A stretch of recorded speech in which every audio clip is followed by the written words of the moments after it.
ভোরবেলায় কুয়াশা ঢাকা রাস্তা।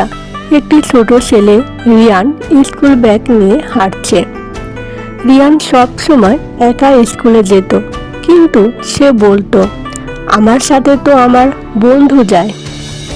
রিয়ান খাতায় কিছু আঁকছে। বন্ধুরা জিজ্ঞেস করে, তুই কার সাথে কথা বলিস রে? রিয়ান হাসে, আমার অদৃশ্য বন্ধু। সবাই হাসাহাসি করে। বিকেলে রিয়ান মাঠে খেলছে। বলটা জোরে গড়িয়ে যায় রাস্তার দিকে। রিয়ান দৌড়ায়, কিন্তু হঠাৎ কারো টান। বলে রিয়ান থেমে গেল, যেন কেউ তাকে ধরে ফেলল। বল ঠিক রাস্তার মাঝখানে। একটি ট্রাক গড়িয়ে চলে গেল। রিয়ান অবাক, পিছনে তাকায়, কেউ নেই।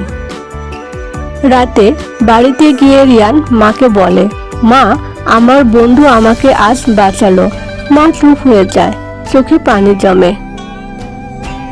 পরদিন স্কুলে রিয়ান খাতায় অদৃশ্য বন্ধুর ছবি আঁকছে। স্যার এগিয়ে এসে ছবি দেখে থমকে যান। ছবিতে আঁকা একটা ছোট্ট ছেলে, নাম লেখা আয়ান। স্যারের মুখ শক্ত হয়ে যায়। স্যার ধীরে বলেন, রিয়ান, আয়ান কে তোমাকে বলে দিয়েছে? রিয়ান হাসে, স্যার ওই তো আমার বন্ধু। স্যার আসতে বলেন, বাছা, আয়ান তোমার বড় ভাই ছিল। তুমি জন্মানোর 1 বছর আগেই দুর্ঘটনায় মারা যায়। রিয়ান আঁকা ছবিটার দিকে তাকিয়ে থাকে। তার চোখ বড় হয়ে যায়। রাতে রিয়ান ঘুমিয়ে আছে।